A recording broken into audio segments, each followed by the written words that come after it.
Alors bonjour à tous pour la présentation de la nouvelle version de PepsUp, la version 3.7. Donc on va regarder ensemble ce qu'on a mis à disposition là, fin juin concernant le logiciel PepsUp, logiciel de gestion pour les associations. On va aborder les points de création de dossiers, sous-dossiers pour la partie documents et la partie menu. Le système hiérarchique avec cette notion de sous-dossier qui était très demandée par nos utilisateurs. La création des tableaux de bord. On va regarder ensemble les tableaux de bord qu'on a mis à votre disposition et la génération du reçu fiscal. Je crois qu'on est bon. Donc, la présentation, la newsletter que vous avez reçue concernant la nouvelle version 3.7. On va regarder ensemble les différents points qui sont dans cette nouvelle version. Donc, vous avez toujours accès dans votre dans votre espace gestionnaire, dans le menu évolution, aux évolutions de la plateforme. Donc sur la 3.7, vous avez le détail qui est présenté comme ça avec les éléments et une description de chacun des points. Le premier point, c'est celui des menus et des sous-menus, donc qui était énormément demandé par les utilisateurs. On a enfin réussi à le mettre en place dans le logiciel. Donc vous avez ce système de drag and drop, de glisser-déposer qui vous permet de gérer vos menus et vos sous-menus. Et voilà, ce qui vous permet d'avoir une meilleure personnalisation du site internet.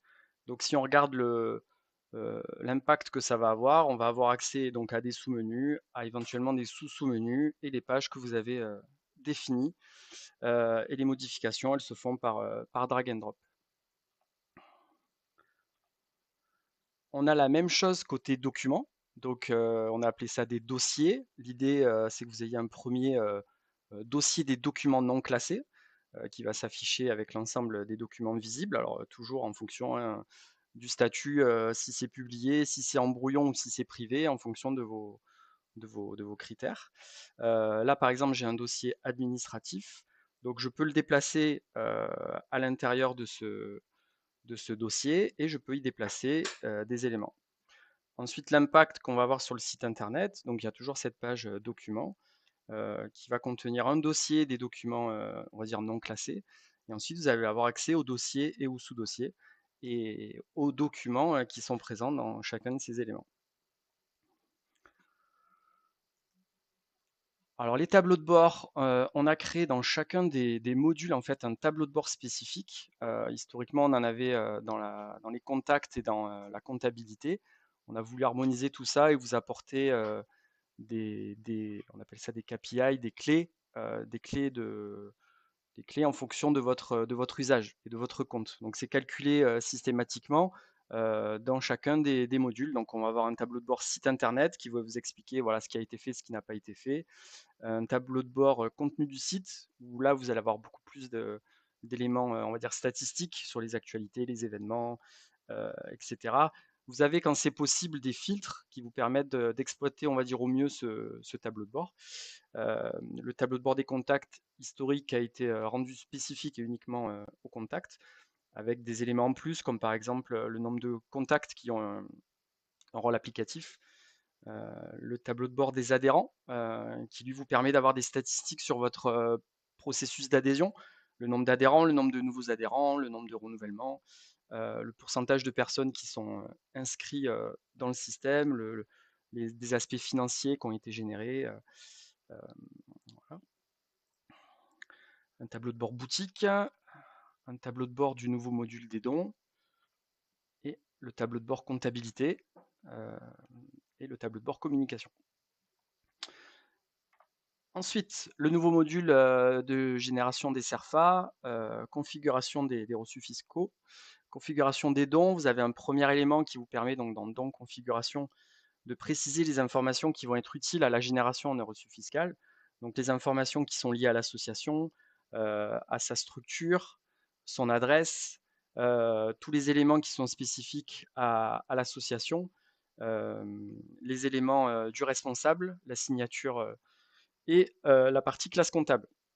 Donc c'est un système qui va détecter à travers les écritures comptables qui sont présentes dans votre journal en fonction de ces classes comptables, si un reçu fiscal peut être généré à partir des éléments qui ont été fournis.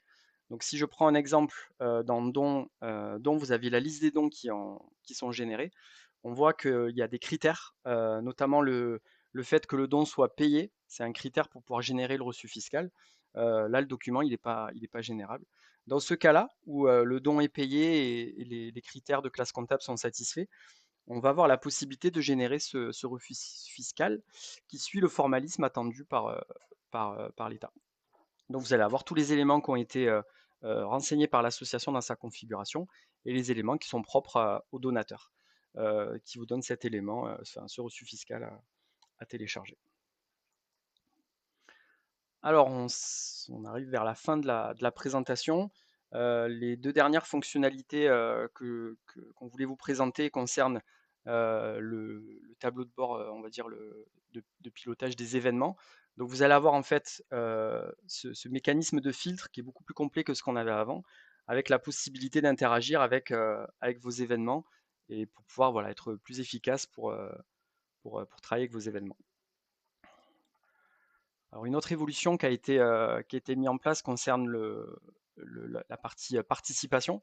Donc vous avez la possibilité en tant que participant, si vous êtes invité, si vous satisfaisez toutes les contraintes liées à votre événement, d'indiquer votre participation. Et vous arrivez cette fois directement dans l'événement. Avant, on arrivait dans une page qui était celle qui était derrière en fait, et on n'avait pas forcément l'événement s'il y en avait plusieurs devant nous, c'était un peu compliqué. Là, vous avez un récapitulatif qui est fait sur le participant, sur les éléments, et voilà. Donc vous allez rester dans cette page-là. Dans le cadre où vous avez des enfants, des contacts gérés, vous allez avoir la liste de ces contacts gérés qui va s'afficher là, et vous allez pouvoir basculer, on va dire, d'un contact géré, d'une participation à l'autre, beaucoup plus facilement et efficacement.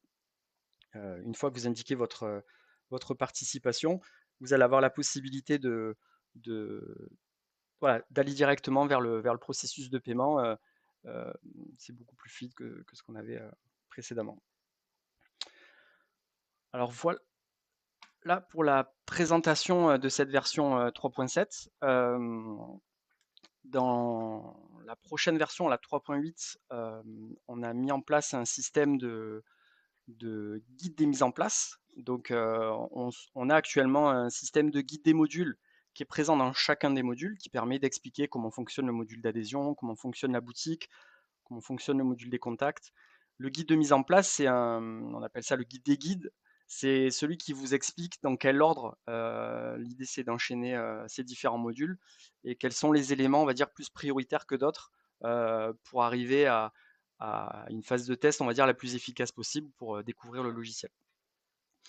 On a intégré un suivi de statistiques des mails. Donc, à chaque fois que vous allez envoyer des mails, vous allez avoir un récapitulatif du nombre d'affichages, de clics, de tout ce qui est réception des mails qui va s'afficher, ce qui va vous permettre d'être beaucoup plus efficace, de vérifier voilà, que les mails ont bien été reçus par vos destinataires et de piloter les éventuels blocages que vous pourriez avoir sur des problèmes techniques ou des problèmes de spam ou ce genre de problématiques techniques qui arrivent forcément avec l'envoi de mail et de pouvoir voilà, être autonome sur ce côté-là.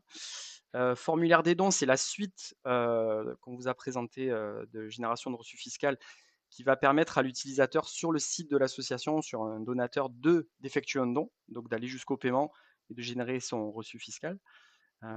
Et un des derniers points qu'on va aborder dans la 3.8, c'est les listes d'attente sur un événement.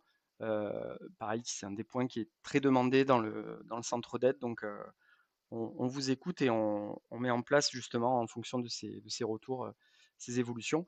Et une dernière évolution qui n'est pas listée là, c'est le système des feuilles de présence. Donc, un système qui vous permet de générer des feuilles de présence et d'indiquer en fonction d'un groupe dynamique, par exemple, qui est présent et qui n'est pas présent. Alors, petit plus, on voulait vous parler aussi de la nouvelle vitrine. Donc, on a mis en place une nouvelle vitrine sur pepsub.com, beaucoup plus belle et efficace que notre précédente. Et je vous invite à la partager auprès des associations que vous connaissez.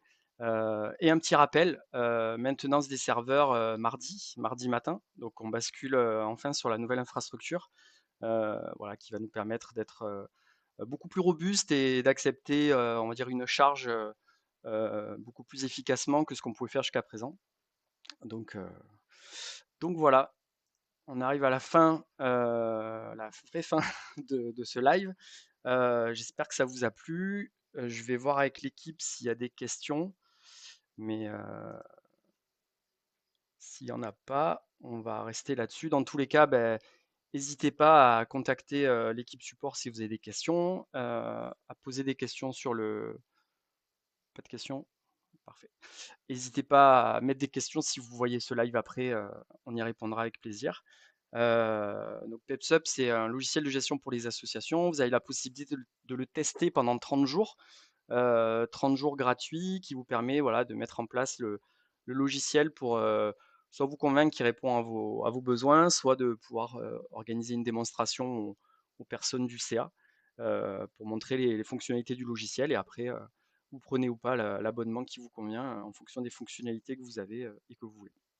Voilà, donc au plaisir de vous accompagner, au plaisir de vous présenter la prochaine version, qui devrait sortir, cet été, plutôt vers la fin de l'été, pour vous accompagner au mieux pour cette rentrée, de septembre. Voilà, merci beaucoup et à bientôt.